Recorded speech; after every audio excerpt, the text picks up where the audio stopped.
Hi friends, welcome to Legaldais.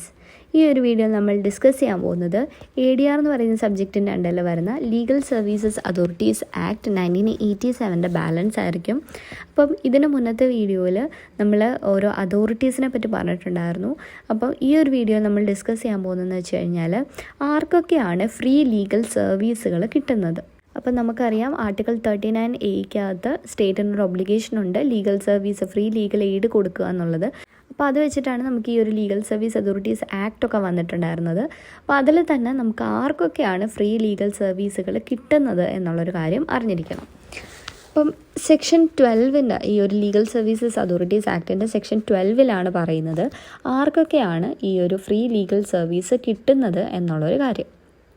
അപ്പോൾ അത് ആർക്കാന്ന് നോക്കിക്കഴിഞ്ഞാൽ ആദ്യം തന്നെ ഷെഡ്യൂൾഡ് കാസ്റ്റ് അല്ലെങ്കിൽ ഷെഡ്യൂൾഡ് ട്രൈബിലുള്ള മെമ്പേഴ്സ്, അവർക്ക് ഈ ഒരു ഫ്രീ ലീഗൽ സർവീസ് കിട്ടും. രണ്ടെന്ന് പറഞ്ഞു കഴിഞ്ഞാൽ ഈ ട്രാഫിക്കിങ്ങിൻ്റെ വിക്ടിംസ് ആകുന്ന ഹ്യൂമൻ ബീങ്സ് അല്ലെങ്കിൽ ബെഗറായിട്ടൊക്കെ അതിൻ്റെയൊക്കെ വിക്ടിം ആകുന്ന ആൾക്കാരുണ്ട്. അപ്പോൾ ആർട്ടിക്കിൾ 23 നമ്മൾ ഈ ഹ്യൂമൻ ട്രാഫിക്കിങ്ങിൻ്റെ കാര്യമൊക്കെ പറയുന്നത്. അപ്പോൾ അങ്ങനെയുള്ള ഹ്യൂമൻ ട്രാഫിക്കിങ്ങിൻ്റെയൊക്കെ വിക്ടിംസിനും ഈ ഫ്രീ ലീഗൽ സർവീസ് കിട്ടാനായിട്ട് അവർ എൻറ്റൈറ്റിൽഡ് ആണ്. അതുപോലെ തന്നെ വുമൺ ഓർ ചൈൽഡ്, സ്ത്രീകൾക്കും കുട്ടികൾക്കും ഈ ഒരു ലീഗൽ സർവീസ് കിട്ടും. ദെൻ മെൻ്റലി ഇല്ലായിട്ടുള്ള ആൾക്കാർ അല്ലെങ്കിൽ disabled person.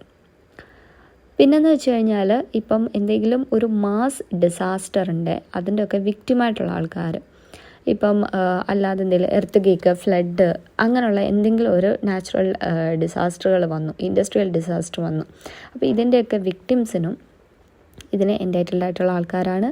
Then industrial workmen എന്ന് പറയുന്നതും ഇതിനകത്ത് വരും. അല്ലാതെ കുറച്ച് ആക്ടിൻ്റെ അണ്ടറിൽ വരുന്ന ആൾക്കാരും പറയുന്നത് ഇപ്പോൾ കസ്റ്റഡിയൊക്കെ, ഇപ്പോൾ ഒരു പ്രൊട്ടക്റ്റീവ് ഹോമിൽ കസ്റ്റഡിയിലുള്ളത്, അപ്പോൾ അത് ഈ ഒരു ഇമോറൽ ട്രാഫിക് പ്രിവെൻഷൻ ആക്ടിൻ്റെ 2 സബ്സെക്ഷൻ Gയിൽ പറയുന്ന ആ ഒരു പ്രിവെൻറ്റീവ് ഹോമിൻ്റെ അണ്ടറിൽ വരുന്ന കസ്റ്റഡിയിലുള്ള ആൾക്കാർ, അതുപോലെ തന്നെ ജുവനൈൽ ജസ്റ്റിസ് ആക്ട് 1986 2 സബ്സെക്ഷൻ Jക്കകത്ത് വരുന്ന ആ ഒരു ജുവനൈൽ ഹോമിൽ ഉള്ള ആൾക്കാർ, പിന്നെന്ന് പറഞ്ഞു കഴിഞ്ഞാൽ ഒരു സൈക്കാട്രിക് ഹോസ്പിറ്റലിൽ അല്ലെങ്കിൽ സൈക്കാട്രിക് നഴ്സിംഗ് ഹോമിലുള്ളത്, അതും ഇതുപോലെ തന്നെ മെൻ്റൽ ഹെൽത്ത് ആക്ട് 2 സബ്സെക്ഷൻ Gയുടെ കാര്യമാണ് പറയുന്നത്. അപ്പോൾ ഇങ്ങനെയുള്ള ആൾക്കാർക്ക് അവിടെ ഈ ഒരു ഫ്രീ ലീഗൽ എയ്ഡ് കിട്ടും. അത് കഴിഞ്ഞ് വരുന്ന ആരൊക്കെയാണെന്ന് നോക്കിക്കഴിഞ്ഞാൽ ഇപ്പം ഈ ഒരു ആനുവൽ ഇൻകം നമ്മളൊരു ഷെഡ്യൂൾ പറയുന്നത്, അതായത് ഓരോ സ്റ്റേറ്റ് ഗവൺമെൻറ് പ്രിസ്ക്രൈബ് ചെയ്യുന്ന എമൗണ്ട് ആണത്. അപ്പം അവിടെ അങ്ങനെയുള്ള കാര്യങ്ങളിൽ, അതായത് ഓരോ സ്റ്റേറ്റ് ഗവൺമെൻറ് പ്രിസ്ക്രൈബ് ചെയ്യുന്ന ആ ഒരു എമൗണ്ട്, അതാണ് അവരുടെ ആനുവൽ ഇൻകം. അപ്പോൾ ആ ഒരു ആനുവൽ ഇൻകത്തിൽ താഴെയുള്ള ആളുകൾക്ക് ഫ്രീ ലീഗൽ എയ്ഡ് കൊടുക്കും. ഇനി ഇപ്പോൾ ഈ ഒരു കേസ് എന്ന് പറയുന്നത് ഒരു കോടതിയുടെ മുന്നിലാണ്. അപ്പോൾ സുപ്രീം കോടതി അല്ലാതെ എവിടെയെങ്കിലും ആണെന്നുണ്ടെങ്കിൽ, ഇപ്പോൾ സുപ്രീം കോർട്ട് ആണെന്നുണ്ടെങ്കിൽ <5 lakh ആണ് നോർമൽ റേറ്റ് പറയുന്നത്. അതല്ലാതെ സ്റ്റേറ്റ് ഗവൺമെൻറ് പ്രിസ്ക്രൈബ് ചെയ്യുന്ന രീതിയാണ് വരുന്നത്. അപ്പം നമുക്ക് കേരളത്തിൽ നോക്കുകയാണെന്നുണ്ടെങ്കിൽ 3 ലക്ഷം രൂപയാണ് കേരളത്തിൽ ആ ഒരു ലിമിറ്റ് പറയുന്നത്. ആ ഒരു സീലിംഗ് ലിമിറ്റ് എന്ന് ഇൻകം സീലിംഗ് ലിമിറ്റ് എന്ന് പറയുന്നത് അത്രയാണ്. അപ്പോൾ ഈ ഒരു 12 സബ്സെക്ഷൻ Hലാണ് ഈ ഇൻകം ലിമിറ്റുകളെ പറ്റി പറയുന്നത്. അതല്ലാതെ നമ്മൾ സെക്ഷൻ 12 പറഞ്ഞത് ആർക്കൊക്കെയാണ് ഇത് കിട്ടാൻ എൻറ്റൈറ്റിൽഡ് ആയിട്ടുള്ളതെന്നാണ്. അപ്പോൾ 12Hലാണ് ഈ ഒരു ലിമിറ്റ് പറഞ്ഞത്. അപ്പോൾ ആ ഒരു ലിമിറ്റിനനുസരിച്ച് വരുന്നവർക്ക് മാത്രമേ ഫ്രീ ലീഗൽ എയ്ഡ് കിട്ടത്തുള്ളൂ. അതല്ലാതെ ഇപ്പം ഇത്രയാണ് നമ്മൾ പറയുന്ന കാറ്റഗറീസ് ഓഫ് ആൾക്കാരെന്ന് പറയുന്നത്.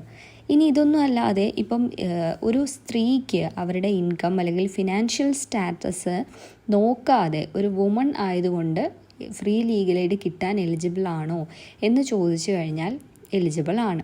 അവിടെ അവരുടെ ഇൻകമോ അല്ലെങ്കിൽ ഫിനാൻഷ്യൽ സ്റ്റാറ്റസോ ഇറസ്പെക്റ്റീവ് ആയിട്ടുള്ള കാര്യങ്ങളാണ്. അപ്പം അവിടെ 12 സബ്സെക്ഷൻ Cയിലാണ് പറയുന്നത് a woman is eligible to apply for free legal aid by virtue of section 12C of the legal services authorities act 1987 irrespective of her income or financial status.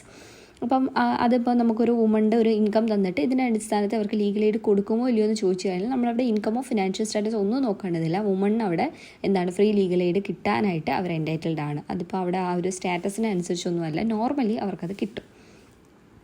ഇനി ഒരു ചൈൽഡിന് എത്ര age വരെയാണ് ഈ ഒരു ഫ്രീ ലീഗൽ എയ്ഡ് അപ്ലൈ ചെയ്യാനായിട്ട് പറ്റുന്നത് എന്ന് ചോദിച്ചു കഴിഞ്ഞാൽ അവിടെ ഏജ് ഓഫ് മെജോറിറ്റി വഴി, അതായത് 18 എന്ന് പറയുന്ന 18 വയസ്സെന്ന് പറയുന്ന ആ ഒരു വയസ്സ് വരെ ഫ്രീ ലീഗൽ എയ്ഡ് കിട്ടാനായിട്ട് ഒരു ചൈൽഡ് എലിജിബിൾ ആണ്.